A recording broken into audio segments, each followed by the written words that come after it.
میں اپنے خانوادے کی جانب سے، خانوادہ سید عابد حسین نقوی کی جانب سے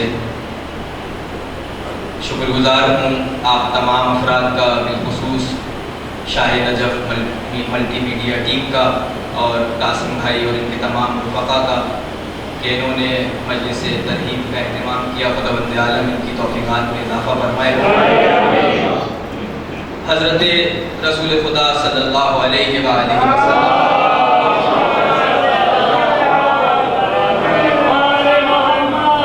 سے کسی نے سوال کیا کہ مولا یہ بتائیے کہ جب اس دنیا سے کوئی چلا جاتا ہے تو ہم اس کے لیے کیا بھیجیں؟ کیا بہتر ہے کہ ہم اس کے لیے بھیجیں؟ تو رسول فرماتے نعم الہدیہ الاستغفار، جو یہاں سے چلا جائے، جو گزشتگان ہو جائے، تم اس کے لیے استغفار کی دعا کرو۔ پھر آگے فرماتے ہیں وَاذْكُرُوا مَوْتَكُمْ بِالْخَيْرِ، اپنے چلے جانے والے کے لیے، جو اس دنیا سے چلا جائے اس کے لیے دعائے خیر کرو۔ جب امام معصوم سے کسی نے سوال کیا کہ یہ دعائے خیر کیا ہے، تو امام فرماتے ہیں دعائے خیر ہے ذکر محمد و آل محمد۔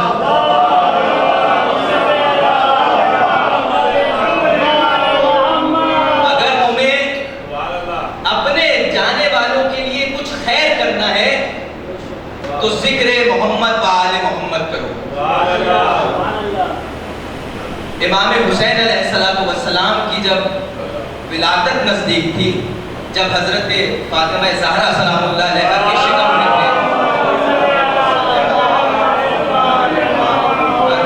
کے شکم میں تھے تو اس وقت بی بی کا نام فاطمہ، ان کا ایک لقب زہرا۔ زہرا کا مطلب کم سن اور ہم سن ساتھیوں کے لیے لیڈی آف لائٹ، روشنیوں والی خاتون، وہ خاتون کے جس کے اندر سے نور صادر ہوتے ہیں۔ فجر کے وقت علیحدہ نور صادر ہوتا تھا، ظہر کے وقت علیحدہ نور ثابت ہوتا تھا، مغرب کے وقت علیحدہ نور ثابت ہوتا تھا۔ تین طرح کے نور، زہرا، روشنیوں والی خاتون۔ جب حضرت امام حسین ان کے شکم میں تھے تو اس وقت وہ اپنے بابا سے سوال کرتی ہے کہ اے بابا، اے رسول، مجھے یہ سمجھائیے کہ جب میرا بڑا بیٹا حسن اس دنیا میں آ رہا تھا تو اس وقت اس کا نور، یعنی حسن کا نور میرے نور سے زیادہ نہیں تھا، لیکن جب حسین اس دنیا میں آ رہے ہیں تو حسین کا نور میرے نور سے زیادہ ہے۔ سوال کیا گیا ہے رسول اللہ سے، رسول اللہ فرماتے ہیں کہ نہیں، تم یہ نہیں سمجھو کہ یہ افضل ہے، افضل حسن ہے، کیونکہ امام حسن کے امامت کے وقت امام حسین بھی ان کی امامت میں وقت گزارے گے۔ یہ دونوں میرے شہزادے ہیں، ان دونوں میں کوئی فرق نہیں ہے۔ تو پھر بی بی سوال کرتی ہے پھر ماجرا کیا ہے؟ حسن کا نور کم تھا، حسین کا نور زیادہ ہے، یہ کیا ماجرا ہے؟ تو فرماتے ہیں کہ حسن جب اس دنیا میں آئے تھے تو فقط حسن آئے تھے، حسین جب اس دنیا میں آ رہے ہیں تو سجاد بھی آ رہے ہیں، تو باقر بھی آ رہے ہیں، یعنی فقط خالی حسین نہیں آ رہے، نو امام اور حسین کے ساتھ آ رہے ہیں۔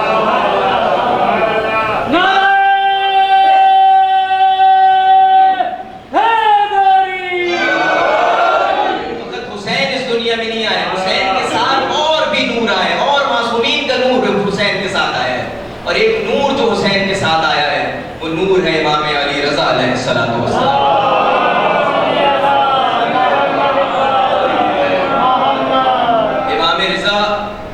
یہ مہینہ، یہ ماہ ذیقعدہ، امام رضا اور حضرت معصومہ کی ولادت کے دن، اس کے بعد بھی ایک جشن میں شریک ہونا ہے، امام رضا کے عنوان کا جشن۔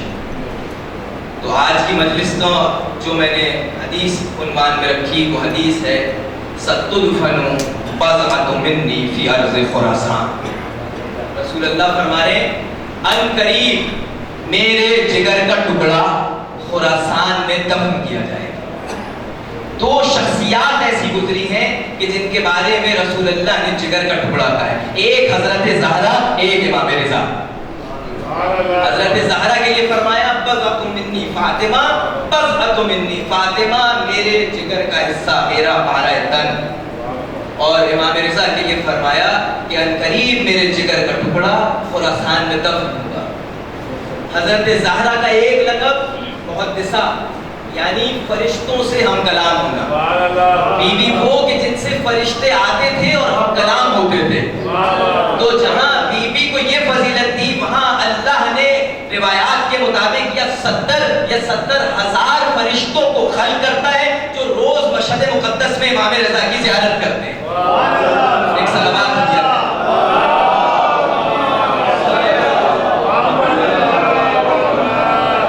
امام رضا، وہ امام کہ جو جن کے لیے امام جعفر صادق علیہ السلام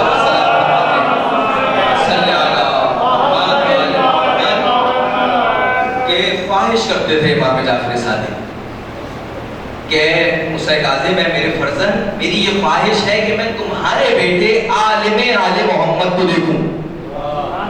کیا امام نے لقب دیا ہے؟ عالم آل محمد، یعنی آئمہ کے گھرانے میں جو سب سے بڑا عالم، عالم آل محمد، آل محمد کا عالم، اتنا بڑا عالم کہ جو امام کے اتنے مناظر ہیں، اتنے مناظروں میں، اتنے مناظروں کے اندر امام نے کئی دفعہ ایک جملے سے، فقط ایک بات سے، فقط ایک استدلال سے اس مناظرے کو جیتا۔ اور امام کی بارگاہ وہ بارگاہ ملکوتی ہے، وہ عظیم بارگاہ ہے کہ جہاں جو جاتا ہے، جو شفا مانگتا ہے اس کو شفا ملتی ہے، جو جس مشکل میں گرفتار ہوتا ہے اور امام کی بارگاہ میں جاتا ہے، امام سے لو لگاتا ہے تو اس کی مشکل حل ہو جاتی ہے۔ حضرت ام البنین حضرت نجمہ خاتون، حضرت نجمہ خاتون کا اصل نام ہے ام البنین، حضرت ام البنین یعنی حضرت نجمہ خاتون۔ حضرت نجمہ خاتون فرماتی ہیں کہ جب یہ میرے شکم میں تھا، یہ بچہ میرے شکم میں جس وقت تھا، اس وقت مجھے گرابانی حمل کبھی محسوس ہی نہیں ہوتا تھا، مجھے محسوس ہی نہیں ہوتا تھا کہ میرے شکم میں کوئی ہے، لیکن جب میں تنہا ہو جاتی تھی تو اس وقت میرے شکم سے آواز آتی تھی تسبیح و تحلیل کی، یعنی کوئی تسبیح پڑھ رہا ہے، کوئی کہہ رہا ہے سبوح قدوس۔ جب میں تنہا ہوتی تھی تو آواز آتی تھی، اور جس وقت اس کی ولادت ہوئی ہے اس بچے کی، اور جیسے ہی ولادت ہوئی ہے تو اس نے دونوں ہاتھ زمین پر رکھے ہیں، زمین پر ٹیکے ہیں ہاتھوں کو، اور آسمان کی طرف سر بلند کیا ہے، اور اپنے ہونٹوں کو اس طرح سے جنبش دے رہے ہیں کہ ایسا لگ رہا ہے گویا تسبیح الہی انجام دے رہے ہیں۔ امام مولا رضا علیہ السلام بآواز بلند صلوات۔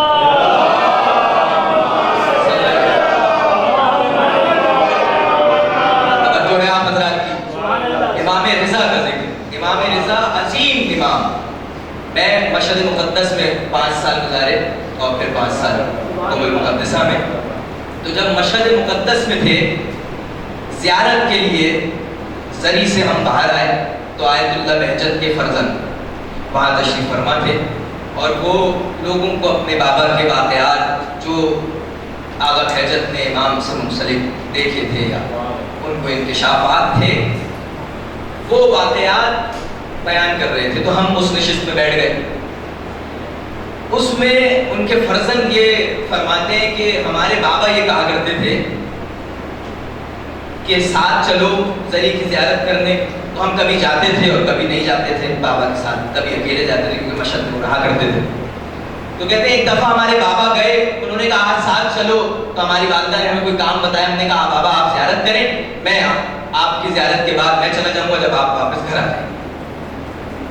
تو وہ گھر جاتے ہیں، گھر سے بابا سے پوچھتے ہیں بابا آج میں بھی زیارت کر کے واپس آ گیا، آپ بھی زیارت کر کے آ گئے۔ تو بابا نے کہا آج یہ بتاؤ امام رضا کہاں بیٹھ کر لوگوں پر دست شفقت رکھ رہے تھے؟ تم نے زیارت کی، آج کس مقام پر امام رضا بیٹھ کے دست شفقت رکھ رہے تھے؟ کہاں بیٹھ کر لوگوں کی مشکلات کو حل کر رہے تھے؟ کہا بابا ہم نے یہ تو نہیں دیکھا، ہم نے تو اس نے دخول پڑھا، ہم نے تو زیارت جامع پڑھی، زیارت امام رضا پڑھی، زیارت کی زری کو بوسہ دیا اور واپس آ گئے۔ کہ نہیں یہ زیارت نہیں ہے، زیارت وہ آج صحنہ انقلاب میں فلاں جگہ پر ایک کرسی رکھی تھی، وہاں امام موجود تھے اور جتنے زائرین آ رہے تھے ان سب کے لیے دعا کر رہے تھے، ان کی مشکلات کو حل کر رہے تھے۔ وہ امام رضا اتنا مرتبہ امام، امام رضا مشہد مقدس اور امام کی بارگاہ وہ عظیم بارگاہ کہ جہاں سے ہر انسان کو شفا ملتی ہے۔ ایک دیہات کا رہنے والا، گاؤں کا رہنے والا صدام ملعون کا زمانہ، جس زمانے میں ہر شخص چاہتا تھا کہ کربلا جائے، سعودیہ جائے، لیکن جا نہیں سکتا تھا۔ تو وہ اگر کہیں جاتا تھا تو وہ ایران جاتا تھا کہ امام رضا کی زیارت کرے، اور اس زمانے میں سب سے زیادہ رش امام رضا کی ذریعہ مقدس پر ہوتا تھا۔ ایک دیہاتی جس کا پیر خراب ہے، جو اپاہج ہے، جو چل نہیں سکتا، گاؤں کا رہنے والا، دیہات کا رہنے والا، اسے نہیں پتا کہ میں کہاں سے شفا لوں۔ ایک شخص اس سے مذاق کرتا ہے اور مذاق میں کہتا ہے کہ تم مشہد چلے جاؤ، مشہد میں ایک ڈاکٹر رضا ہیں، وہ تمہیں شفا دے دیں گے۔ وہ ایک شخص اس سے مذاق کرتا ہے، ایک ڈاکٹر ہیں ڈاکٹر رضا، وہ تمہیں شفا دیں گے۔ یہ کہیں سے کوشش کرتا ہے، کہیں سے پیسے جمع کرتا ہے اور جاتا ہے مشہد مقدس۔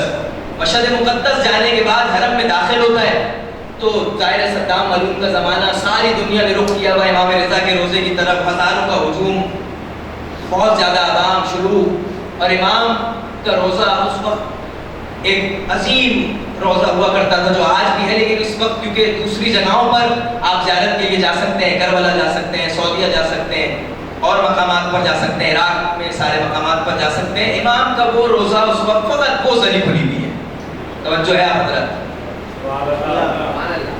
تو امام کے روزے کے قریب جاتا ہے اور چاہتا ہے کہ میں کسی طریقے سے ذریعہ کے نزدیک چلا جاؤں، نہیں پتا اسے کہ یہ کون ہے۔ تو خادم سے سوال کرتا ہے کہ اے خادم، یہ بتاؤ کہ ڈاکٹر رضا کہاں بیٹھتے ہیں؟ ڈاکٹر رضا کہاں بیٹھتے ہیں کہ میں ان سے جا کے شفا لوں؟ وہ خادم سمجھتا ہے یہ مجھ سے مذاق کر رہا ہے۔ وہ کہتا ہے کہ تمہاری ٹانگ میں مسئلہ ہے، تمہارا پیر خراب ہے، تو تم ان سے نہیں مل سکتے، ان کے پاس بہت رش ہے، تم ان کے قریب، ان کے نزدیک نہیں جا سکتے، تمہارے لیے مشکل ہے وہاں تک پہنچنا۔ وہ کہتا ہے اچھا میں کوشش کرتا ہوں۔ کہتا ہے نہیں کوشش نہیں کر سکتے، وہاں بہت لوگ ہیں، وہاں بہت رش ہے، تم جا ہی نہیں سکتے۔ تو وہ وہاں صحن میں بیٹھ جاتا ہے اور صحن میں کافی دیر بیٹھا رہتا ہے۔ کافی دیر بیٹھنے کے بعد ایک دم سے وہ اپنے پیروں پہ کھڑا ہو جاتا ہے۔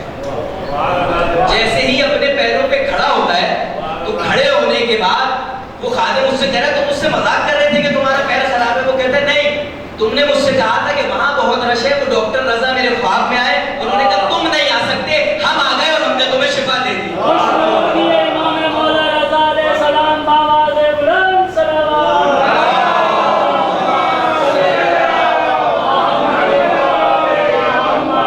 تم نہیں آ سکتے تو کیا ہوا؟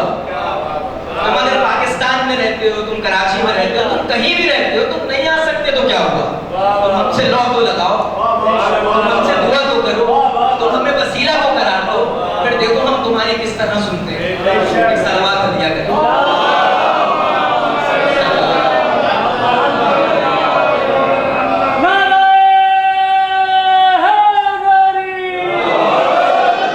امام نے جب مشہد مقدس کا سفر کیا تو نیشا پور کے نزدیک سے گزرے۔ نیشا پور جن لوگوں نے زیارت کی ہے وہاں قدم گاہے امام رضا موجود ہیں۔ نیشا پور کے علاقے میں مولا جب داخل ہوئے اور یہ خبر نیشا پور میں پھیلی کہ امام رضا یہاں آنے والے ہیں، تو ایک شخص نے 2 دن قبل ایک خواب دیکھا تھا۔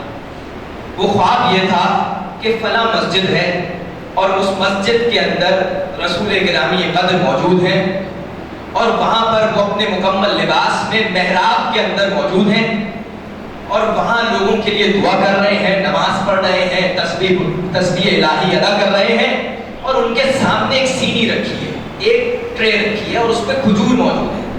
تو میں رسول اللہ کے نزدیک جاتا ہوں اور ان سے سوال کرتا ہوں کہ مجھے کچھ عنایت کرے، تو وہ ایک مٹھی اٹھاتے ہیں اور مجھے کچھ ہدیہ کرتے ہیں۔ جب میں وہ گنتا ہوں، وہ کھجور گنتا ہوں، تو وہ کھجور 18 نکلتی ہے۔ روایات میں یہ 8 آیا ہے یا 18 آیا ہے، 18 نکلتی ہے۔ تو میں پریشان ہو جاتا ہوں، جب بھی انسان کو اس طرح کا خواب آتا ہے تو وہ پریشان ہوتا ہے کہ 18 دن شاید میرے مرنے میں رہ گئے، شاید 18 ہفتے ہیں، شاید 18 مہینے ہیں، شاید 18 سال رہ گئے، بس میں اب اس دنیا سے چلا جاؤں گا۔ اس کی کیا وجہ ہے کہ یہ 18 دیے، نہ کم دیے نہ زیادہ دیے، یہ 18 کیوں دیے؟ تو وہ ایک اور سوال کرتا ہے کہ ایک اور مجھے عنایت کرتے ہیں، تو رسول اللہ کہتے ہیں تمہارے لیے یہ کافی۔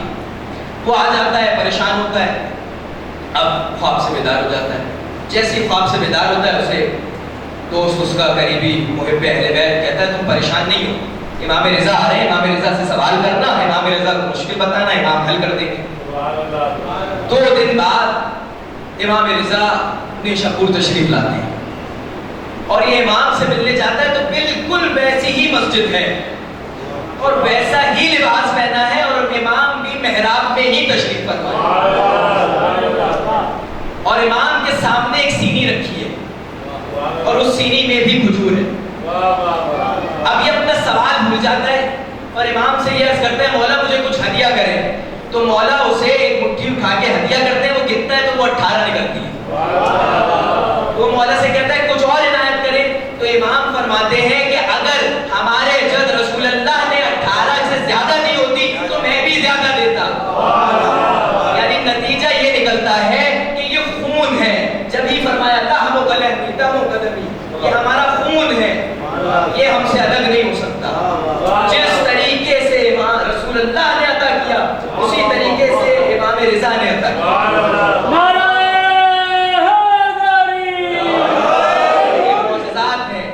امام رضا تھے، اور امام جب نیشاپور میں داخل ہوئے ہیں،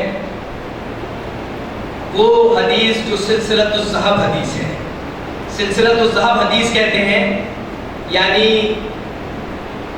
امام رضا سے ان کے بابا نے فرمایا، ان کے بابا نے ان کے بابا سے فرمایا، اور یہ بات امیر المومنین تک اور پھر رسول اللہ تک، اور رسول اللہ سے اللہ نے فرمایا۔ اس حدیث کو سلسلۃ الذہب حدیث کہتے ہیں۔ امام نے وہ حدیث فرمائی، امام نیشاپور میں داخل ہوئے، روایات کے مطابق 23,000 اہل سنت مورخین محدثین جو صرف اس انتظار میں تھے کہ امام کچھ فرمائے اور ہم لکھ لیں۔ 23,000 یا 25,000 مورخین اہل سنت، شیعہ نہیں اہل سنت مورخین 23,000 یا 25,000 موجود ہیں جو صرف اس انتظار میں ہیں کہ امام کچھ فرمائے اور ہم لکھ لیں۔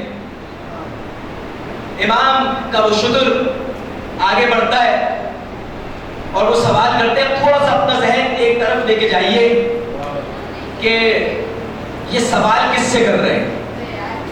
امام رضا سے۔ اور کیا سوال کر رہے ہیں کہ امام کچھ فرمائیے، امام آپ کچھ فرمائیں اور ہم لکھ لیں۔ حدیث کون سی امام فرمائیں گے؟ سلسلۃ الذہب، جو رسول اللہ نے فرمائی، جو رسول اللہ نے فرمائی، لیکن وہ حدیث رسول اللہ سے صادق نہیں ہوئی۔ کیوں؟ کہ جب رسول اللہ نے قلم و دعوات مانگا تھا تو منع کر دیا گیا تھا، قلم و دعوات نہیں دیا گیا تھا۔ یہ وہ دلیل ہے، یہ وہی حدیث ہے، بعض علماء فرماتے ہیں کہ جو وہاں نہیں بیان ہوئی، یہاں امام رضا اس حدیث کو بیان کر رہے ہیں،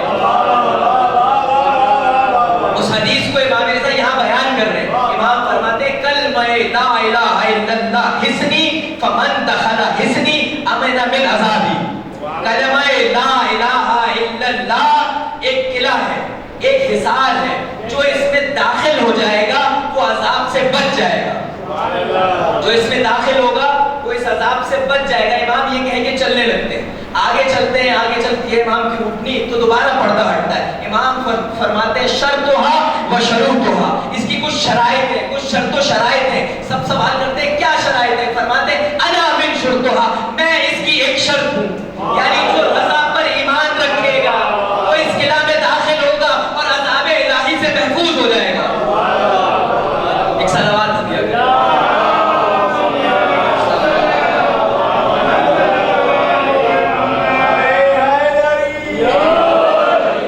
امام رضا کی یہ حدیث کہ جو امام نے ایک اس میں پیغام دیا، کیا پیغام؟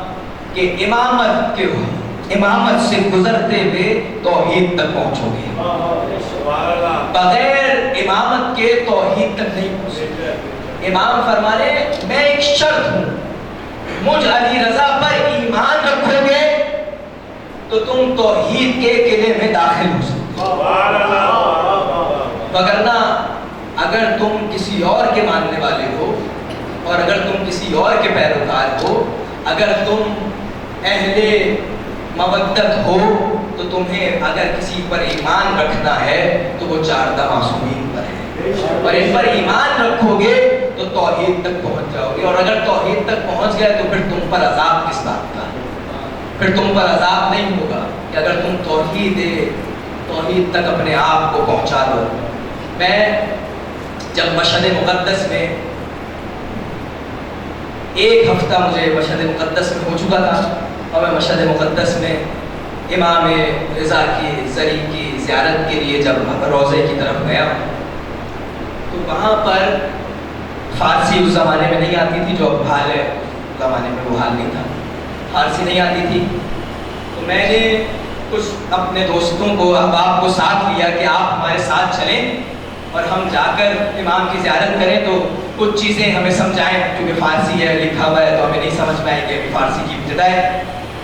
تو وہاں پہ جب پہنچے تو ہم نے دیکھا کہ جو پچھلے پورے ہفتے جب امام کی زیارت کے لیے آ رہے تھے تو اتنا زیادہ رش نہیں تھا جتنا رش آج ہے، اور خصوصاً صحن انقلاب اتنا زیادہ رش کہ لوگ ایک دوسرے کے اوپر گر رہے ہیں۔ میں نے ان سے سوال کیا، انہوں نے کہا ہم خادم سے پوچھتے ہیں کہ کیا ماجرا ہے، کیا آج کیا ایسا ہوا ہے کہ اتنا زیادہ رش ہے؟ توجہ ہے آپ حضرات، کیا ماجرا ہے، کیا مشکل ہے کہ اتنا زیادہ رش آج امام کی بات؟ صلوات پڑھیا کریں۔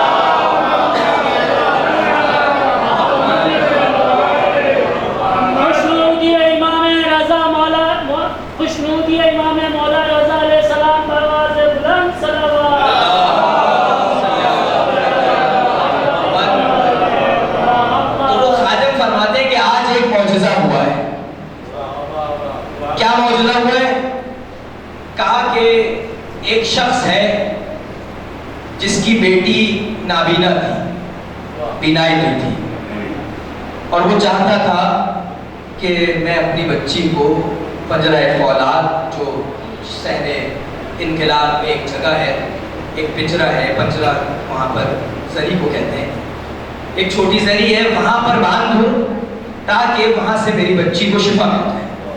یہ رہنے والا ہے قم کے نزدیک کا ایک علاقہ، ایک گاؤں ہے، وہاں کا رہنے والا ہے۔ یہ جب پہنچتا ہے مشہد اور اسے 3 دن گزر جاتے ہیں کہ اس کی بچی کو شفا نہیں ملتی تو یہ مایوس ہو جاتا ہے۔ مایوس ہونے کے بعد یہ جس مہمان سرا میں، جس ہوٹل میں، جس جگہ پر یہ رکا ہوتا ہے، وہاں پر یہ سوچ کے سو جاتا ہے کہ اب صبح ہوگی، میں اپنی بچی کو لوں گا اور واپس چلا جاؤں گا، لیکن جب واپس جاؤں گا تو واپس جاتے وقت میرے گاؤں کے نزدیک حضرت معصومہ کی ذریعہ آئے گی، حضرت معصومہ کا مزار آئے گا، تو میں بیوی سے شکایت کروں گا کہ آپ کے بھائی کے در پر آئے تھے اور خالی ہاتھ چلے گئے۔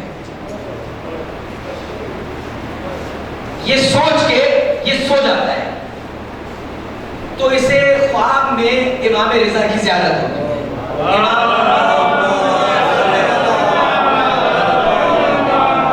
امام فرماتے ہیں کہ تم جلدی سے ہمارے حرم واپس آؤ، ہم نے تمہاری بچی کو شفا دے دی۔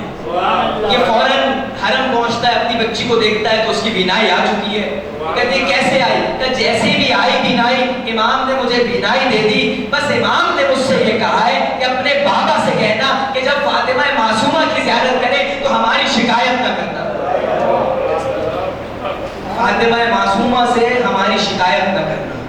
میں دعا کروں گا کہ پروردگار عالم یہاں جتنے مریض ہیں اور جتنے ہمارے محبین، ہمارے چاہنے والے مولا کے مریض ہیں اور جس مشکل میں کوئی گرفتار ہے، امام رضا کی طرف حضرت معصوم کے حضرت معصومہ ان کو شفائے کاملہ و عاجلہ عطا۔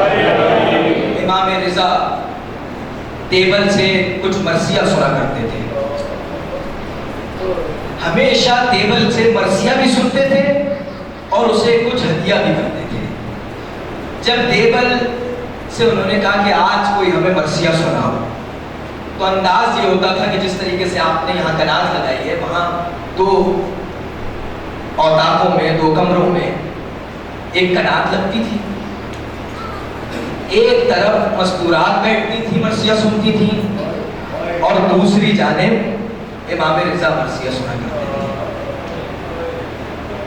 اب دیوبند نے مرثیہ سنانا شروع کیا اور دیوبند کہتا ہے کہ اے فاطمہ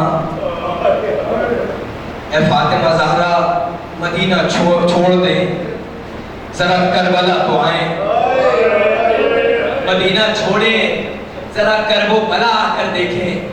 ایک طرف آپ کا قاسم, دوسری جانب آپ کا علی اکبر, تیسری جانب زینب مسترد, یہ سارے مرثیے سنا رہے ہیں. اور یہ مرثیے جب سناتے سناتے آخری بند پڑا ہے, آخری بند پڑھنے کے بعد امام رضا نے یہ فرمایا کہ اے دیوبند یہ مرثیے کا بند ہماری طرف سے ذرا شامل کرو. دیوبند نے جب وہ مرثیہ پڑھنا شروع کیا تو کیا مرثیہ تھا سنیں کہ عزادارو, وہ مرثیہ یہ تھا کہ فرماتے ہیں امام کا اپنا مرثیہ اپنے لیے ہے. امام فرماتے ہیں کہ اے فاطمہ زہرا آپ جب مدینہ چھوڑ دیں اور مدینہ چھوڑنے کے بعد کربلا آ جائیں اور کربلا سے آپ کو فراغت حاصل ہو تو کربلا کے بعد خراسان آئیے گا. آپ کا ایک بیٹا خراسان میں مار دیا جائے گا. یہ آواز جب حضرت فاطمہ معصومہ تک پہنچتی ہے تو بی بی سوال کرتی ہے یہ کون سا بیٹا ہوگا؟ تو امام فرماتے ہیں میں ہوں گا. بی بی کو غشاتا ہے کنیزہ یہ دیوبند مرثیہ نہ پڑھنا. فاطمہ معصومہ کو غشا گیا. میں کہوں گا بی بی آپ نے مرثیہ سنا ہے, ایک ہے زینب کبریٰ کرب و بلا میں اپنے بھائی کو 70 قدم سے دیکھ رہی ہے.